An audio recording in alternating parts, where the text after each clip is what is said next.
I do think our last session highlighted the need for a broad base of generation resources, and it's certainly going to dovetail well with our next session here that's going to focus on reliability and renewables. I'm going to introduce our next presenter, Mr. Mike Zenker. Mike is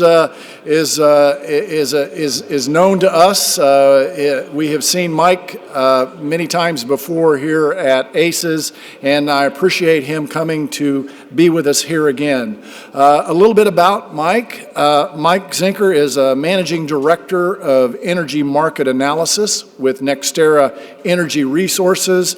And at NextEra, he focuses on fundamental research on all major commodity markets, including natural gas, crude oil, and the LNG markets. Mike has been active in energy markets for more than 25 years. And today, Mike will be discussing a very important and timely topic, balancing grid reliability with the push for clean energy. Won't you help me in welcoming Mike Zenker? Mike?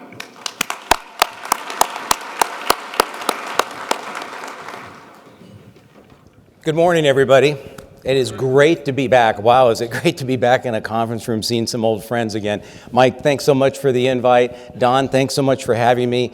You've seen me here before. I'm going to take a slightly different tack. I used to talk a lot about kind of natural gas and wholesale power markets. I'm going to focus on a couple of other things. Before we get started, boy, it's nice to take this off once in a while, isn't it? But show of hands, how many of your spouses say you look better with a mask on than off? Like, you don't get that? Well, that's a situation in my house. How many of you had to watch a YouTube video like I did to figure out how to button your shirt? Anybody have to do that? Well, anyway, we're back on the conference circuit. I hope to see a lot of you over this summer. I know we're planning some client events starting in August, so hope to see some of you there. So who am I? So I'm Mike Zenker. I run what's called the market analysis team for NextEra Energy Resources. So our company is Florida Power and Light, is about 60% of the company. It's most of southern Florida, and we pick up a little bit of the West Coast. We bought Gulf Power, which picks up a little bit of the Panhandle in Florida. It's principally a gas and nuclear powered system there. So that's the part of the company that I don't focus on.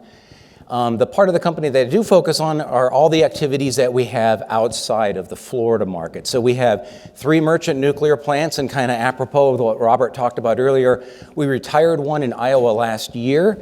We're going to be giving it away as a holiday gift later this year, so you'll be entered. So look for, if you get a big metal key in the mailbox, congratulations, you're the proud owner of a retired nuclear plant. We used to have a lot of gas-fired generation, but we found it's really hard to make any money with gas-fired generation, including in Texas, and so we sold most of the gas-fired generation that we owned outside of the Florida market. And of course, we develop a lot of wind and solar generation for customers on a contract basis. And I'll talk a bit about that. And it's an odd place to be because Robert highlighted the fact that you can't run the whole grid with renewables. I don't think anybody in the renewables business that's been deeply involved of it is suggesting that. But at the same time, we've got a lot of customers coming to us asking us to build stuff for them. We've got a $12 billion capital investment program in the U.S. this year alone. $1 billion of that is batteries. But I want to give you some perspective as to how that kind of lines up with the future here. So I'm gonna focus on 3 things. First, I'm going to talk about this, what seems to be the hot topic this year, which is the push for clean energy. I want to talk about kind of where we are in that path, what it might mean for the power system, and then now that the U.S. has rejoined the Paris Agreement, I want to kind of compare the Paris Agreement goals, Biden's pledge for clean energy, with kind of where we're at. I'll let you judge whether A, it's feasible, and B, it's the right thing to do, but I just wanted to give you a sense for what that would mean for the transformation of the energy business. And then I'm going to compare kind of the current state of play of different generation technologies, because as we heard from Robert, we are seeing retirements, our own nuclear plant, coal plants being dropped out of the mix. And I'll talk a little bit about what that might mean for the competitive playing field. I'll show you not our numbers, but I'll show you Lazard's numbers. We think they do the best job in kind of rounding up the state of play in the energy business. And then the last piece that I'm going to be focused on is a little bit of Texas. I'll talk a little bit about Texas. Robert did a really good job talking about that. I'm in our Houston office, so like Robert, I lost power too, so it was kind of personal after a while. I was about 48 hours without power. We do own generation in Texas, so I'll give you a little perspective there.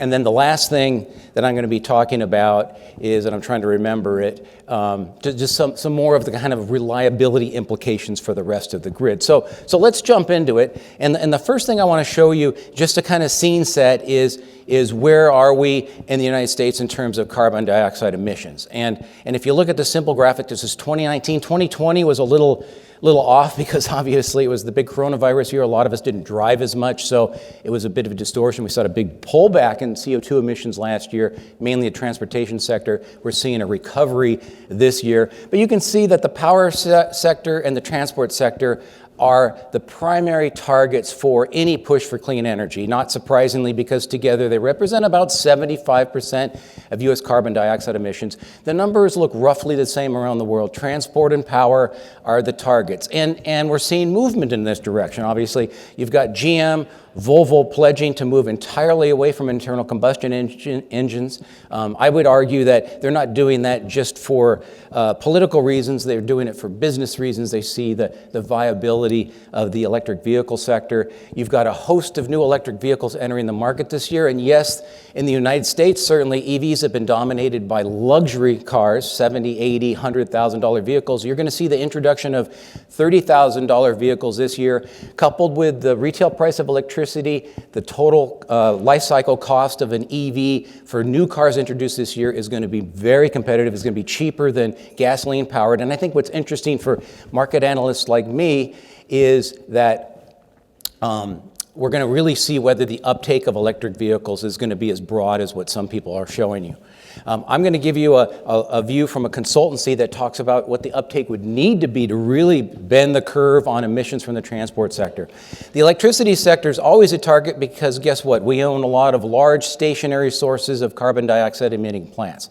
So we're an easy target and we'll continue to be an easy target. Now, when they talk about decarbonizing the power sector, decarbonizing the economy, they're really talking about getting rid of all of the carbon dioxide listed on this graphic.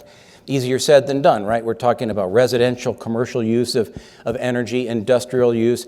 And Robert hit the nail on the head earlier when he talked about the push is for the electrify everything. So what that means for all of you is you're going to be at the center of debate, like it or not, about decarbonizing the U.S. and really the world economy. And I'll show you some outlooks for what that would mean for power demand growth. And as you would expect, they would be huge. So as people talk a lot about decarbonizing the power sector, decarbonizing the economy, remember that your industry is going to be front and center and what the hope is to kind of move the needle on that. So how are we doing so far? So this is a simple map of electric utilities around the country making clean energy pledges, and they vary quite a bit from company to company. Some of them are net zero by 2050. Some of them are stronger pledges, earlier pledges, certainly in California.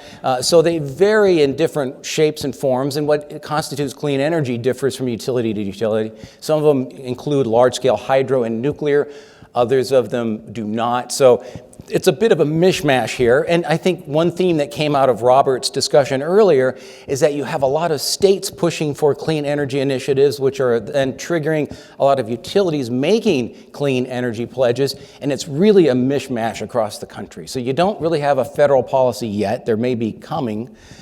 States are taking the initiative on their own, and then even within states, you have several utilities, municipalities making clean energy pledges, and all of that is adding up to a big push coming. And on top of that, you have a lot of corporations getting into the mix too. So we've built projects for BMW, for Estee Lauder, for AT&T, Microsoft, and Google as companies are making clean energy pledges. Next time you open up Google, look at the bottom and it says carbon-free since I think 2007. So they've bought enough renewable energy to kind of retroactively take care of all of the electricity that the corporation has used in its lifetime. And you can see the momentum in corporate PPA. So these are just contracts for clean energy from different corporations. added up by ISO here. And the 2020 numbers are partial. 2020 will beat 2019, I think, when the final numbers are in. So you've got utilities, you've got municipalities, and you've got corporations signing up for clean energy. We'll talk about how that continues to play out. What about the hydrocarbon producing companies themselves? So you look on the left side of this graphic, and you can see that in 2016, you had a handful of kind of early movers, generally European-based oil and gas producers beginning to make what are called Scope 1 energy pledges. So Scope 1 are emissions right at the source of production. So it's green completions of oil and gas wells. It's taking care of emissions at the source. Scope 2 is kind of the corporate contribution of emissions. And then Scope 3 are customer use of your products. And now you can see, fast forward to 2021, a bunch more companies, including most of the U.S. majors, have jumped in with pledges of their own, and a bunch of them now are moving towards even as far as Scope 3 or certainly carbon neutrality pledges. I will note, however, that they're talking about achieving that in 2050. So when you see my later graphics, think about the timeline in terms of corporate pledges and in terms of oil and gas company pledges. I actually flew in yesterday on United Airlines, and I hadn't been to the terminal in a little while, and you walk in and United's got all these posters everywhere that says carbon neutral by 2050. So you even have airlines beginning to make pledges to decarbonize their own emissions. So we'll keep track of how United does on that pledge. So let's do a little more scene setting here. For those of you not familiar with the Paris Climate Agreement, which we just rejoined as a country. President Trump took us out. President Biden has put us back in. Remember, these are not hard commitments, but they're pledges to move your emissions profile. So at the top, so everything's referenced to pre-industrial global temperatures, which Earth scientists have come up with basically a consensus view for what that number was. There's lots of data from maritime sources dating back that give us a good reference point for that. If the world did nothing and we stayed on a business as usual trajectory, the expectation by Earth scientists is that the global temperatures would increase 4 degrees centigrade. You see that top. But a bunch of pledges have been made, and you add up all the pledges made by countries around the world, including some just recently, and that would put us on trajectory at 2.7 degrees Celsius. Now, I'm not an Earth scientist. I'm not here to debate the political correctness or the accuracy of the data here, but there is growing consensus around the world around something of these numbers. Now, the Paris goal highlighted in red there is for the global temperature to increase no more than 1.5 degrees centigrade by the year 2100. I'll give you some sense in the next few slides of what it would take to get there. And then for an upper limit to be allow global temperatures to increase no more than 2 degrees centigrade. The idea there being, the worry by the Earth scientists is that if you let global temperatures increase more than that, you could have runaway global warming. Again, I'll let you read the science behind that. There's a lot of interesting papers out there. So there's still some debate. I think 90% of Earth scientists kind of line up with this goal as kind of their target as well. And let's talk about how we're making progress on this. Again, it's another kind of representation for the trajectory of emissions. The vertical axis here is probably something you don't swim in that often, which is gigatons of CO2 emissions per year. And again, if nothing was done, if we stayed kind of on the trajectory that we've been on the last decade, the Earth would be expected to warm 4 to maybe 5 degrees centigrade. But again, there's a number of policies and pledges that have been made that put us more on pace for a 2.7 to 3.1 degrees centigrade increase. And some recent pledges made, including Biden's pledge that lower that even further. Again, the Paris target still is not on the radar screen just yet. So what I wanted to do is talk about how the country and the world are relative to the Paris Pledge, because you're going to hear a lot about that this year. You may not think it's feasible. We've worked with some of our outside consultants just to kind of bound what's going on, what activity is going on the ground. We're going to build about 5 gigawatts of renewables in the United States this year, probably in the next couple of years as well. So we're kind of in the fray. It's odd being a renewables developer right now because we're in this kind of scrum between people who love it and hate it. I mean, we have a lot of demand for our product, but I think we're seeing some evidence that it doesn't, no one's suggesting that wind and solar cure cancer. So, we want to be clear on that. So let's talk a little bit about more about kind of the Paris Agreement. You're going to read a lot about this, this year. Part of the debate is how soon we need to act. And if you see that simple red trajectory, these are just stylized graphics.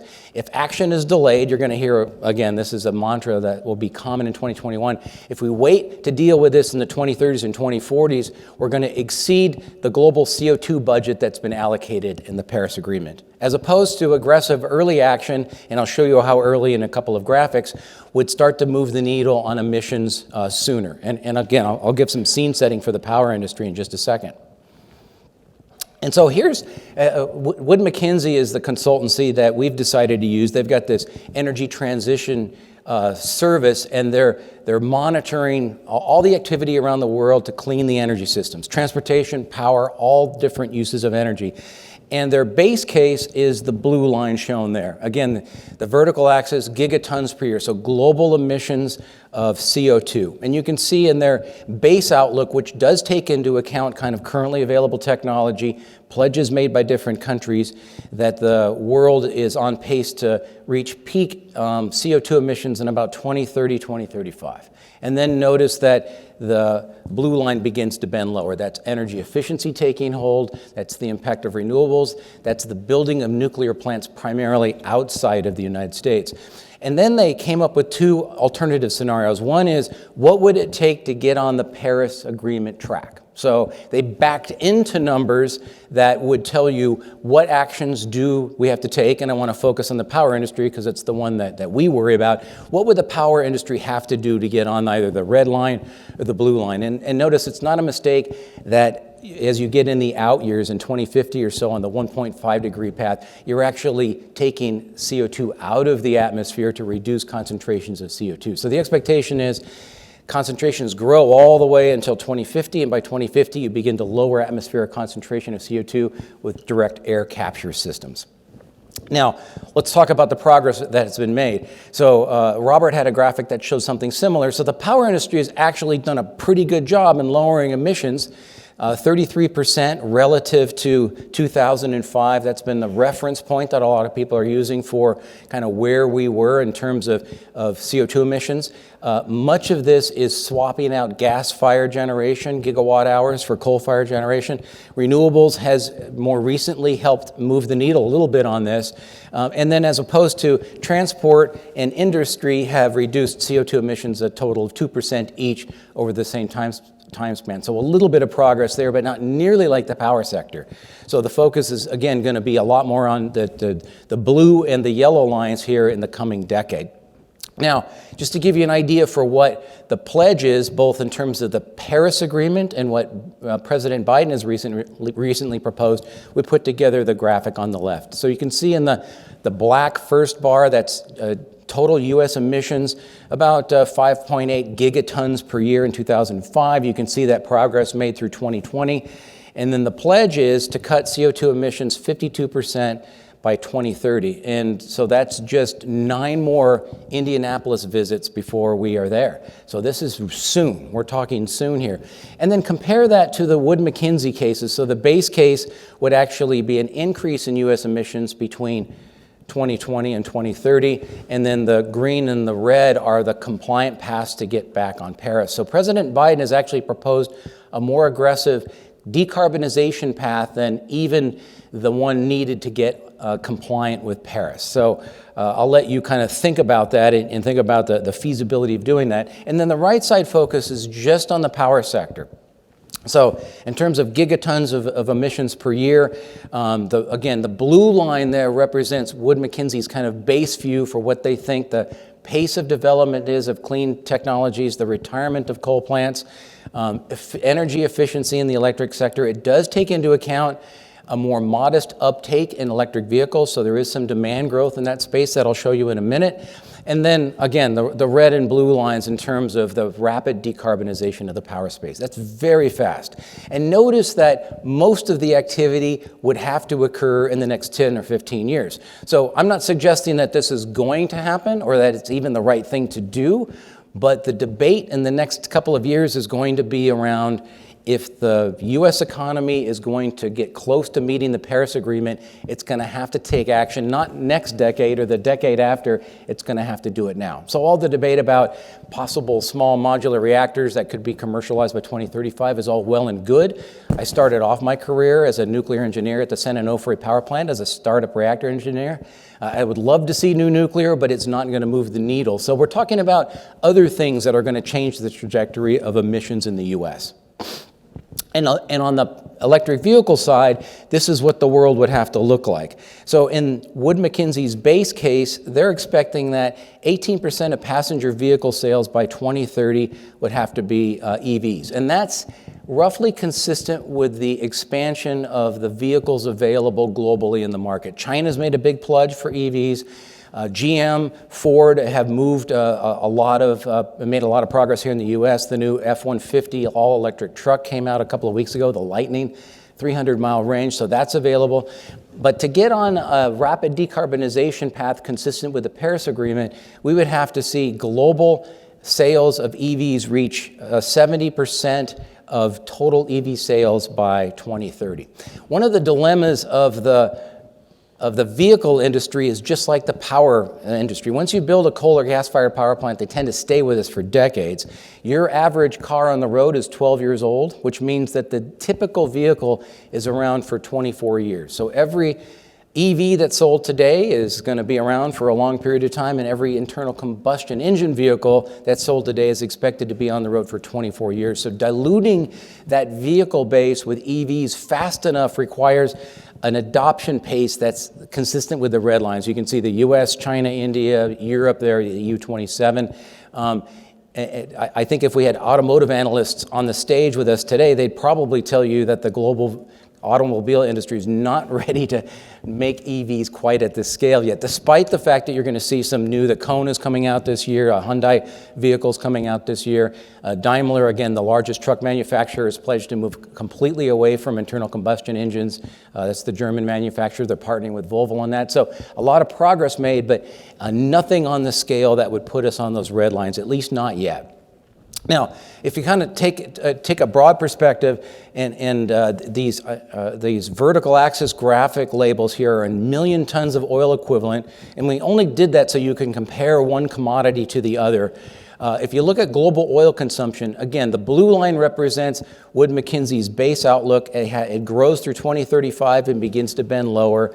That, again, is kind of their expectation of EVs beginning to dilute the use of oil in the transportation space. The yellow line, again, is consistent with decarbonization that puts us on the Paris path. Just to give you an idea of how rapid that is. That's a huge change in oil demand. It's 27 million barrels out of the 100 we use today in terms of demand loss by 2040. It would take OPEC completely out of the equation in controlling price. We would have demand falling faster than underlying field decline rates, and it would literally mean we would not have to drill for oil anywhere around the world if we got on that yellow path. Again, that's a feasibility question of whether that's likely. Gas holds up much better. Because gas globally is continuing to displace coal, gas is a lower carbon fuel. It's much more abundant than some hydrocarbons, and in terms of international shipments, in terms of pipelines, Robert highlighted the Nord Stream 2 and the Power of Siberia pipe. There's a lot more activity going on in Europe. And if you haven't noticed, the U.S. is moving to become the largest exporter of natural gas in the world. So gas continues to play a role, particularly in power generation globally. But then the real interesting part comes with electricity consumption. So notice the blue line has modest electricity demand growth. It's roughly on par with 1% per year, which I had a chance to talk to a few of you this morning. That's kind of consistent with the demand growth you're seeing in your own communities. 1% is kind of a little above normal for the U.S. right now. Texas and Florida, the outliers, growing a little more rapidly than that. But the yellow line is the interesting one. So if the U.S. does decide to put itself on a path of deep decarbonization of the U.S. economy, the real change comes in the power sector.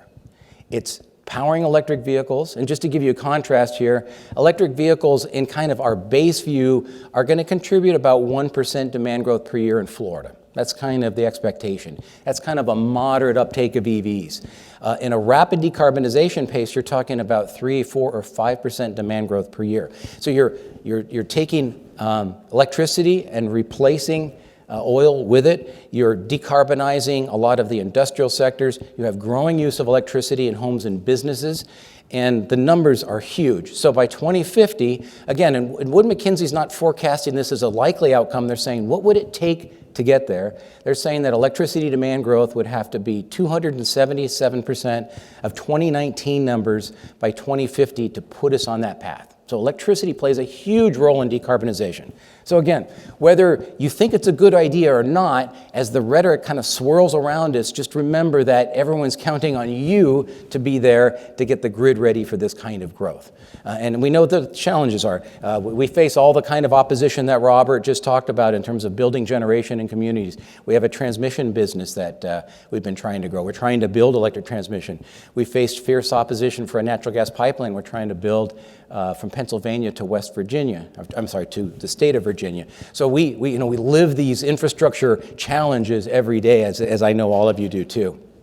Now, part of the equation here is also the ability to capture carbon and store it. And for those of you not familiar with it, there's several different ways to do this. The technology around capturing CO2 emitted from a power or industrial facility is actually not that new. The adsorption technology that captures CO2 out of flue gas is fairly proven. It's been used around the world. So that, when you talk to people kind of at the forefront of CCS, that's not the portion that they really struggle with. Transporting carbon dioxide by pipeline is also not very complicated. It's not hazardous. It's not combustible. It's really the sequestration part of it where the challenge is. And there's a number of geological formations in the U.S. that appear to be accommodative for this. Most of what's going on in the U.S. right now in terms of the operational capacity, and notice that the U.S. leads the world in terms of operational capacity for carbon sequestration. Most of that right now is in old oil and gas fields where the carbon dioxide is injected back to the oil field to actually encourage further recovery of the oil. That may seem counterintuitive. You're trying to get rid of carbon to get something that's carbon emitting back, but if you do it at scale, you get this kind of recycling of carbon that at least some environmentalists can get their mind around. So that's most of what's going on. But you have other technologies where you inject carbon in a saline aquifer. It gets captured in solution. It does not appear to come back out. In Iceland, I had a chance to visit Iceland in 2019. Gosh, it's so long ago. Iceland is actually injecting it down into a rock formation where the carbon actually becomes a crystalline form. They've done core samples, and they pull it back out, and you can see the carbon in hard form. So they're trying to grow that at scale. So you're going to see a big push to grow this. In fact, if you look at, let me get to my next, under development, again, the U.S. leads the world in terms of what's going on in carbon sequestration. You have small companies like ExxonMobil, BP, and Shell announcing big programs, a couple in the U.S., a couple in Europe, to do demonstration projects. The U.S. has tax incentive programs called 45Q for carbon sequestration. They're likely to be extended this year by the U.S. Congress. So expect to see a lot of work around that as well. So it's not just renewables, it's not just clean energy at the source of production. It's also taking carbon emissions. There's a couple projects close to here where they're going to focus on power and trying to sequester that as well.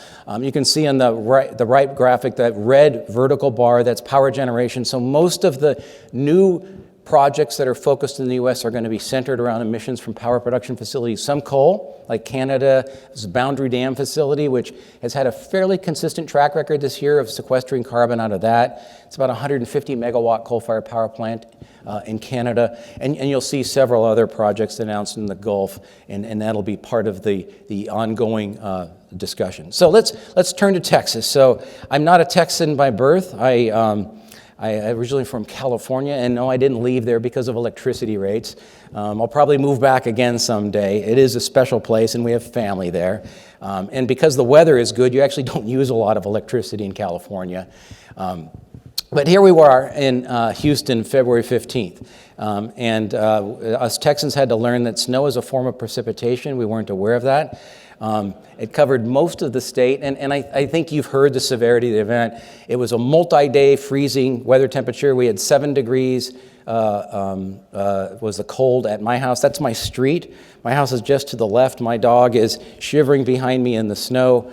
It's not a lot of snow, by the way, but that was Monday, and the cold day was Tuesday, and Wednesday wasn't much warmer. So I lost power later that night. So I was thinking we were kind of out of the woods right here, but then later on we lost power. So it turned into a nuisance event. Fortunately, my wife was away. She's been helping her elderly father in California, and so she didn't have to endure this. So, you get into a few hours of a power outage. You've probably had this too, and it goes from kind of a nuisance to be kind of, gosh, this is going to be kind of a problem. One of the interesting features of Texas is that the common construction technique is to put the water heater in the attic, which sounds okay, right? Good water pressure and all that, but guess what happens when your water heater freezes? It bursts. Mine didn't. I actually drained it. But we had a lot of that activity around Austin, where Robert came from, around the Dallas area. You had people's toilets crack and fall through into their kitchens downstairs because the attic's typically above the second floor. So it kind of was a real challenge to the type of construction that's common in Texas. So let's talk a little bit about what happened in Texas. So I show you on a map here all of these kind of colored counties here are the active oil and gas drilling regions in the United States. So the yellow one, the Bakken, that's really just crude oil in North Dakota. The red is the Rockies. Niobrara Shale is the common name for that, but there's several other plays in there that's oil and gas in kind of the Colorado-Utah area. You move to the east and you have the Appalachian shales, the Marcellus and the Utica, now the largest producing region in the country in terms of natural gas. It's mostly gas. So the blue circle is intended to talk about the regions of the country where the oil and gas industry largely winterizes. And they do that for all the obvious commercial reasons. It gets cold often enough that if your wells freeze off, which they do when it gets cold, you lose production, and that's obviously not a good thing commercially. But everything to the south, the mid-continent in Oklahoma, the Permian Basin, the Eagle Ford, the Haynesville, are not winterized. The industry is not regulated in a way that requires them to winterize. They typically don't have well freeze-off. So if any of you have been to an oil and gas well, and by the way, NextEra Energy is the second largest producer of power using natural gas. So this is an industry near and dear to our heart. And we run a dozen pipelines in the country, so we watch this very carefully. So we went from a very healthy supply growth over the last few years into a sudden shock, and Robert characterized it instantly or earlier, correctly calling it a just-in-time fuel delivery system. We, as part of our business, actually deliver fuel, natural gas fuel, from these producing regions to power plants, including in Oklahoma and Texas. So we saw firsthand the challenges of doing that. And let me get my slide to advance here. And here's what happened during February 15th. We lost 18% of U.S. gas production over a couple of days, and during one of the coldest weather events that at least the mid-continent has ever seen. And obviously demand for electricity was at extreme highs. I'll show you that in the next graphic. And it was one of the challenges among many in the cold weather event. So if you look at where gas supply was impacted, it was obviously Texas. You can see Texas supply dipping precipitously. North Louisiana, that's the Haynesville Shale. Oklahoma gas was hit hard. And yet the Marcellus Utica, because they winterized, we really didn't see any supply loss in the Appalachian region. North Dakota, a little bit of dip there. The storm hit North Dakota first, kind of descended down into Texas and made this V-shaped exit out of the country. The Gulf of Mexico, unaffected by the weather. So you had this kind of tale of two pieces of the country. The northern tier was unaffected and the southern tier was infected massively, and to the point of shortage. So you had the governor in the state of Texas announce that oil and gas producers couldn't export outside of the state. That did nothing but cause confusion. I mean, that was an attempt to try to keep the hydrocarbons home, to keep them for critical homes and businesses and power. In hindsight, it doesn't look like much of the power outages on the gas generation side were the result of plants unable to get fuel. We tried to deliver gas to the Panda's Temple plant in just north of Austin, but it didn't need it. It actually had caught on fire on the 14th, so it was out. We moved some gas down to some South Texas plants that we don't own, that others own, and they used it. So it was, in hindsight, and by ERCOT's own accounting, it doesn't look like this loss of gas was a leading cause for the power outages in Texas. So let's talk about what was part of the leading cause. So most of it had to do with gas-fired generation that wasn't winterized. And that, it's easy to criticize a power generator for not winterizing their plants, but I can assure you that in the great state of Florida, where we have most of our gas-fired power plants, they're designed the same way they are in Texas. Open skirting, you're trying to get rid of heat in the hot of summer. You design those plants around reliability in summer. In fact, for any of you who follow the ERCOT market, most of the debate is about meeting summer peak. It's not about winter peak. They do a winter assessment as well. But no one expected a winter high as strong as what was forecast. So, the reality is we don't know how high load would have been because a lot of the state didn't have power. I didn't, right? So we don't really know what true demand would have been, but the forecast was on the 15th, so that was the snowy day and that was the first day that Robert also lost power, as did we, that demand would be 77 gigawatts. And just to put that in perspective, that's pretty close to the all-time peak in ERCOT. And it's a kind of load number that Texas was completely unprepared for. And what I mean by that is even in anyone's wildest forecast dreams, and we do internal forecasting for Texas as well, no one thought we would see anywhere near a load like that. And part of the debate in Texas is, do you plan for a reliability event around a 77 gigawatt peak on an ongoing basis? Is that how you want to design the system? It will be expensive, but it can be done. So you can see going from February 14th, and this graphic doesn't do all the details justice. What was happening in ERCOT heading up to this event was we had a lot of plants on outage, which in hindsight, middle of February, allowing plants to go on outage probably wasn't a good idea because we needed everything we can. Make no mistake, if everything hadn't been on outage and if everything was available, wind, solar, nuclear, coal, everything, I don't think we would have met peak anyway. We would have had load shed even in that event. That seems to be where the numbers fall out. But look at gas-fired generation on the 14th, Sunday, 8 p.m., 44 gigawatts running. And then look, we lost 14 gigawatts of gas-fired generation from Sunday into Monday. Again, that was the winterization issue, we think, almost more than anything else. This one, Temple caught on fire. We had a couple of other plants, some other issues as well. Wind did not have a good day and a good week in Texas. Our own meteorologist talks about this kind of weather event that descended on Texas, really the entire Great Plains, is one of those rare but not infrequent low wind periods. And to that point, ERCOT actually doesn't count on wind being available for much of the summer or winter peak because of that. It doesn't get much capacity credit. So part of what utility planners do when they include wind and solar is you have to think of what kind of haircut, and it's a pretty healthy one. In most regions, wind's expected to run at about 14% of capacity across peak. That's kind of a PJM number. Solar typically gets more, wind in some regions get more, but you have to anticipate that the intermittency of wind and solar contributes to some kind of capacity deficiency from those two resources. The other, we lost one of the 4 nuclear plants in Texas in the cold weather event and 2 coal plants. So really everything underperformed. So that's why in Texas, all this finger pointing is going on. Everybody's blaming everybody else. But the bottom line was we had a huge gas supply problem that I don't think was a leading contributor to power plant outages. You had weatherization problems across the entire fleet. Our own wind turbines iced up. We've got them in Canada, so we know how to winterize them. We just never expected we needed to do that for ERCOT.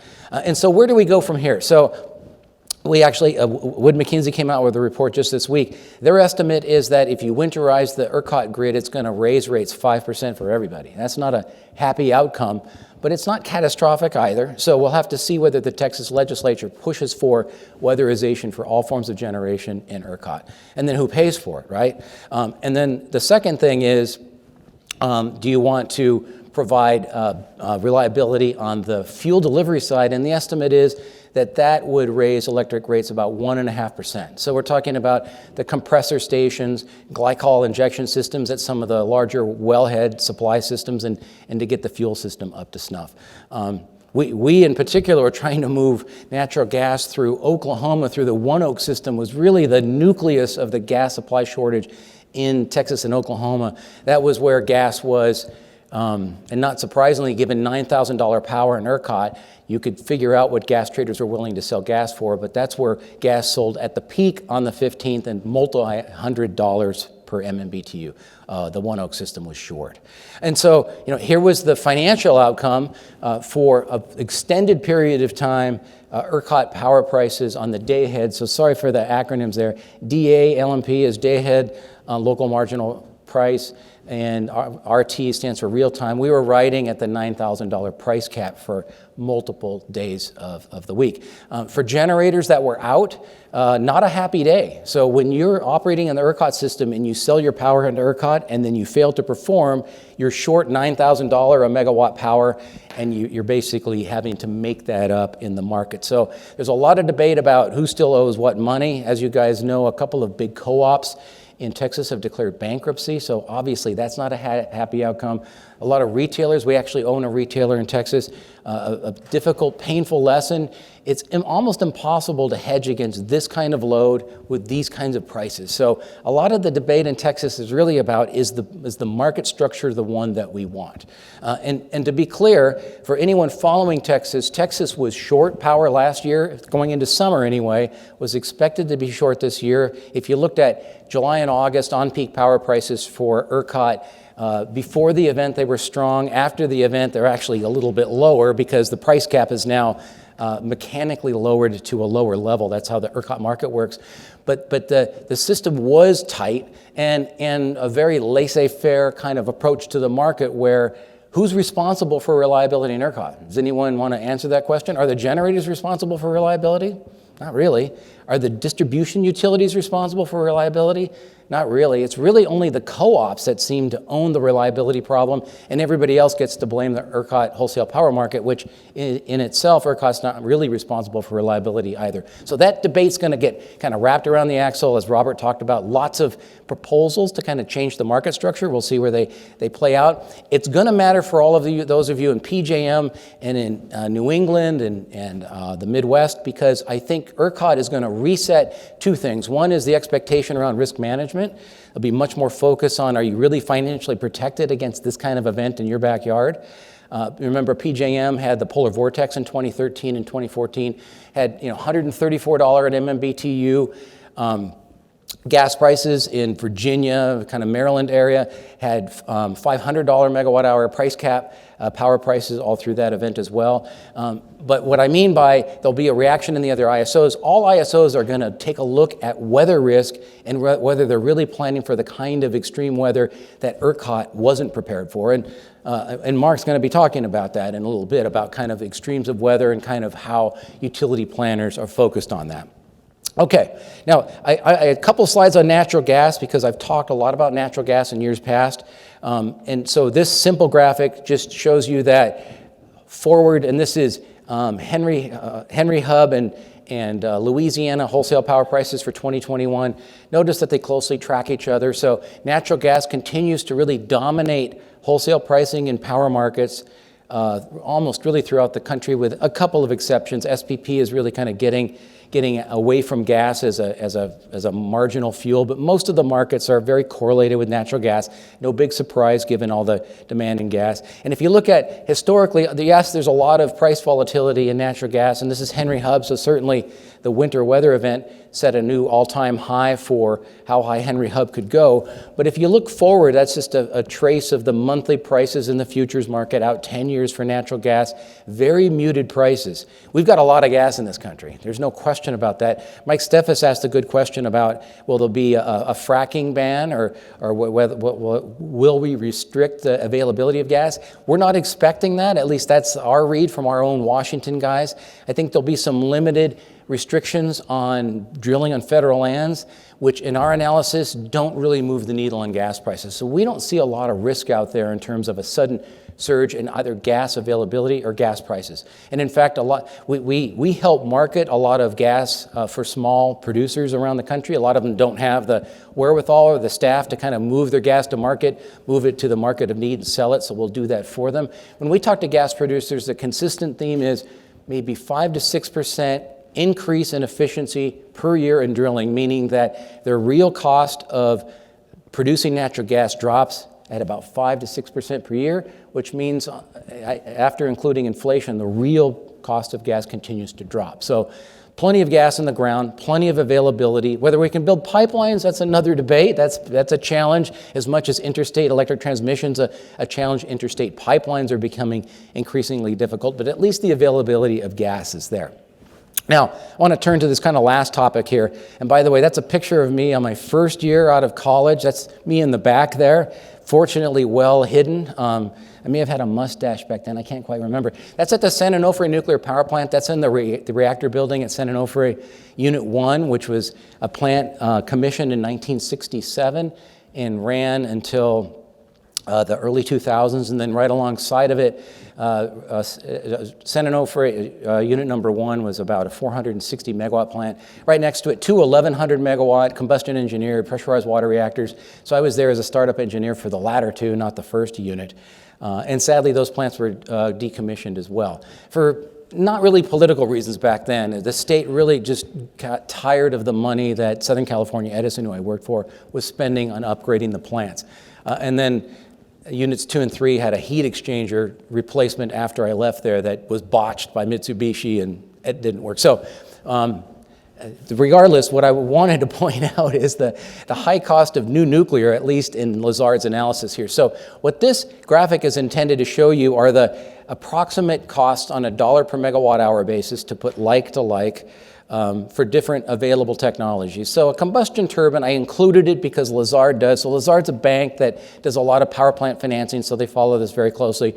We think they're the closest to reality that we see out there. They match up with our numbers very closely. So these are unsubsidized costs for different power technologies. So forget the combustion turbine. Combustion turbines, as they're designed, don't operate very many hours, so you're taking a lot of cost divided by a small number of hours. They're a peaking or a capacity machine.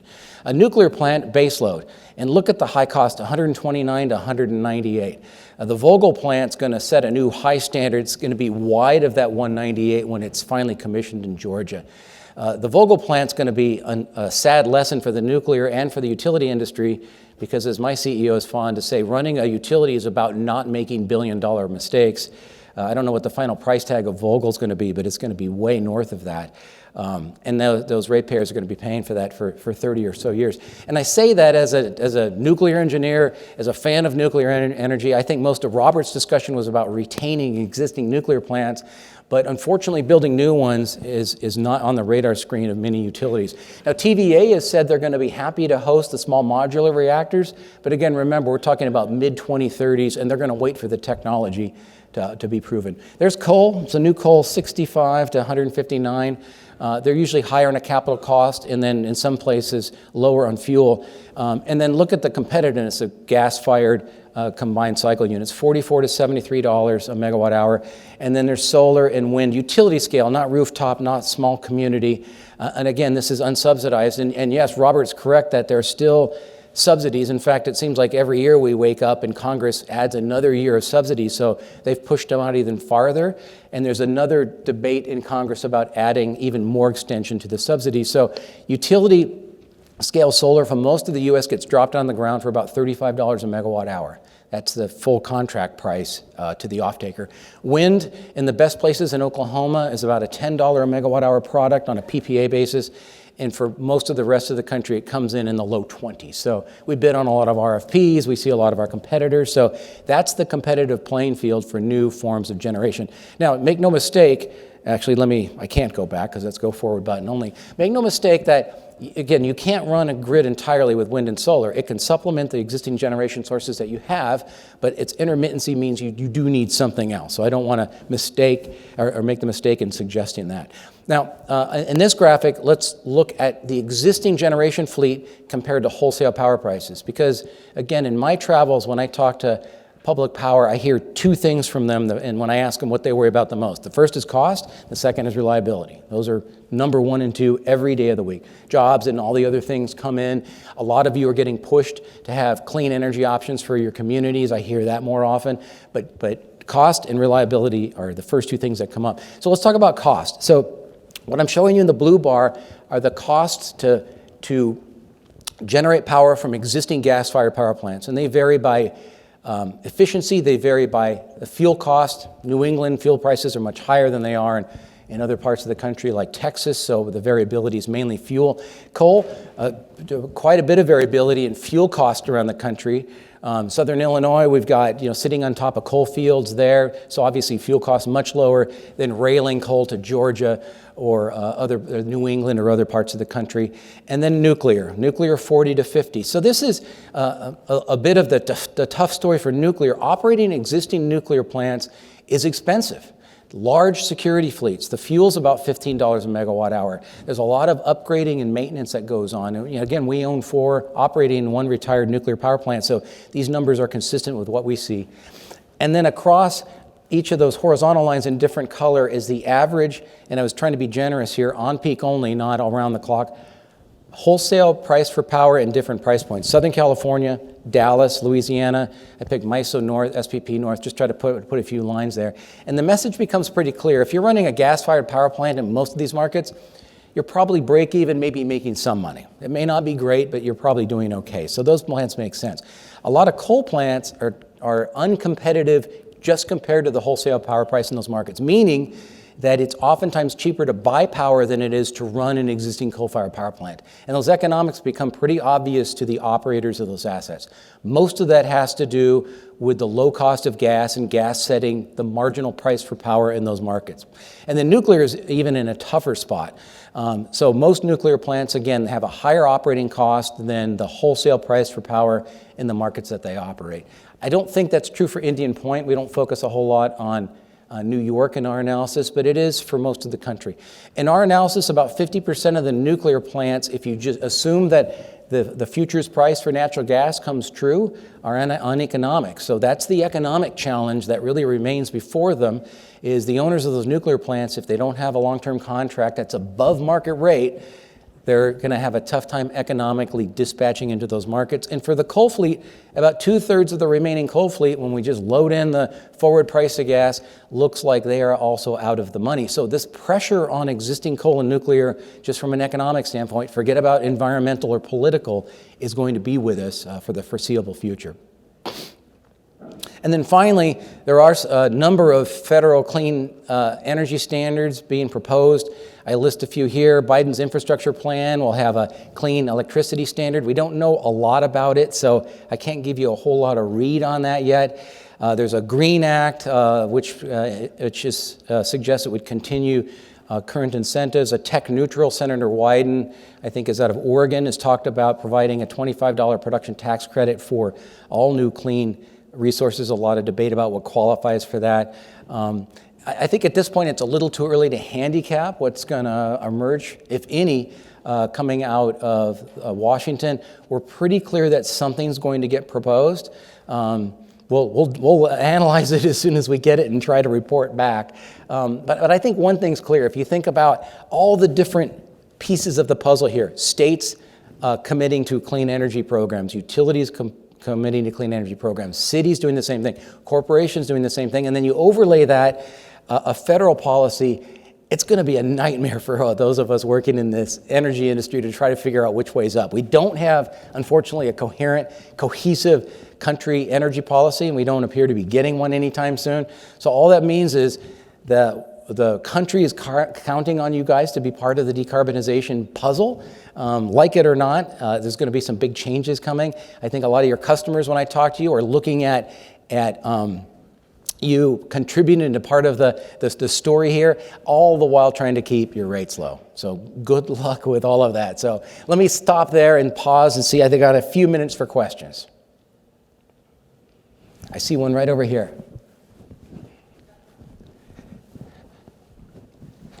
Yes, Gary Franson with CoServe in Texas.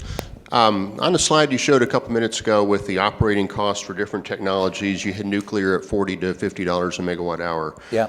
Does that include debt service? I mean, what's the driver for that high cost? It's certainly not fuel. Yeah, so good, and I should have clarified that. That's a great question. That excludes the cost of the plant. So I'm saying let's wipe the slate clean.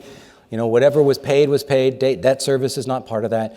For nuclear, it's operations and maintenance. There's a lot of people that work at a nuclear plant. When I was there was over 1,000 people working at San Onofre 1, 2, and 3. A big security force is absolutely required as part of that. After Fukushima, a lot of new capital spending programs go into that, and the fuel. So you add all that up, and for the kind of large 2 or 3 reactor sites like Palo Verde, they're kind of on the lower end of the 40, and for the single reactor sites, unfortunately, they're at the kind of $50 per megawatt hour range. The nuclear industry, by the way, corrals this data internally and shares it among its members. Obviously, we're a member of that as well. So this comes right out of the kind of internal survey of costs. Yes, please. Bill Littrell, Southern Illinois Electric. I'm sure you follow policies, follow them very closely coming out of our legislatures. Excuse me. And is there any discussion? There's a lot of fear over the increasing CO2 in the atmosphere, but I read a study by NASA that increasing CO2 also helps in food production and increasing our food production and lowering the need for water for those crops to be produced. Is there any kind of thoughts that maybe increased CO2 may not be as bad as they're predicting it to be? Yeah, so this is not my expertise. I'm more of an energy economist, but I have read similar reports, and what happens in global warming is more of the northern climate becomes arable, and you can grow more food crops to the north. But what you also get is more of the world becomes a desert. So you actually lose acreage, but you gain more productive acreage northern. So I don't know in the balance if that's a net positive from a food base or not. That's an open question. Great question. Is there another one out there? I see the mic heading this way.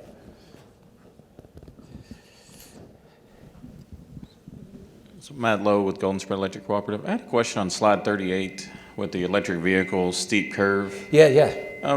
What is the amount of electricity that needed to be added to hit that curve? Is there adequate generation to hit the curve as it is, or how much has to be added? Yeah, great. That's a great question. So, and we actually have a series of slides that kind of get at that. So the kind of base expectation is with the number of new vehicles coming in the U.S., or the availability of electric vehicles that's going to be growing in the U.S., GM's putting out a bunch more. There's the new Ford Mustang electric vehicle. The overseas manufacturers are building a lot. Volvo's going to go all electric. That if the uptake is kind of on par with the kind of industry expectations, the automotive industry expectations, when we analyze that increases electricity demand growth in the U.S. 1% per year, starting next decade. So it adds an extra 1% per year. The numbers that you saw on that graphic of a huge increase in electric vehicle uptake is probably faster than the automotive industry is prepared to supply them. So set that aside. Let's just assume we could do that. Plus the expectations that the electric industry starts to produce hydrogen to decarbonize other sectors of the economy, plus the expectation that we're going to be running what are called direct air capture systems off of electricity, grows electricity demand versus 2019 levels 277% by 2050. And I know I went through the graphics quickly, but Mike's going to make them all available to you so you can go and stare at that. I will point out Bloomberg's New Energy Finance team did a huge study on global electric vehicles, hybrids, all of that, fuel cell vehicles, and breaks it down by any kind of metric that you would want. It's an incredible amount of detail on that. So if any of you would like to see some of that, I can share some of that detail. I warn you, it's an Excel file that's enormous, but a lot of that's coming. So 1% kind of would be the baseline demand growth, and that much more rapid growth would be a huge uptake, a lot of federal incentives for electric vehicles, and expect those to come. And I think I can do one more question and try to get us back on track for time. Yes? We have a question from a virtual participant. What does the pushback on renewable siting mean for renewables going forward? Does it add cost? It will. So you'd think the pushback on renewable would inherently add cost, but the reality is the equipment costs are typically dropping about 15% per year. So that means that every year that we order turbines from GE, they tend to be 15% cheaper than the year before. We and others in the industry are getting faster at constructing them. We have a data science group that actually will map out a piece of land that we have leased, typically farmland, and then we'll optimize the placement of the turbines to maximize electricity production, and that takes into account the slope, the wash that comes off each turbine, and then again optimizing the total megawatts that you can place at a particular location, the type of wind flux that you get coming in. And so all of that is increasing the efficiency of the existing turbines we're putting on the ground, on top of the fact that the wind turbines that we buy today are much more reliable. They have much less downtime than the turbines we put in 15 years ago, and they operate at much lower and much higher wind speeds. So their availability and capacity factors are much higher, which drops the unit cost. Same thing on the solar side. If you just look at a simple graphic of polycrystalline solar panel costs, they've dropped about 15% per year. The largest builder of solar panels, Jinko Solar, which is a Chinese company, built a big new plant in the great state of Florida. So they're producing lots of solar panels down in northeastern Florida. And those costs are dropping as well. So it's a bit of a headwind, tailwind. Yeah, it's becoming more challenging to build from a permitting standpoint, but the cost of the projects are actually dropping each and every year. We see that in our competitor bids for PPAs out there, that the prices they're bidding in seem to be dropping every year. I will say, just to tie in with something that Robert brought up, a rapid decarbonization led by the power sector necessarily means building a lot of high voltage electric transmission lines. So if you were to tell me that we're never going to build interstate transmission, I would tell you there's a real bound as to how much new generation capacity that we and others can build. And that's probably an obvious point. And I think at that point, Don, I need to wrap up. So thank you so much. Mike, thank you for having me. Don, thank you.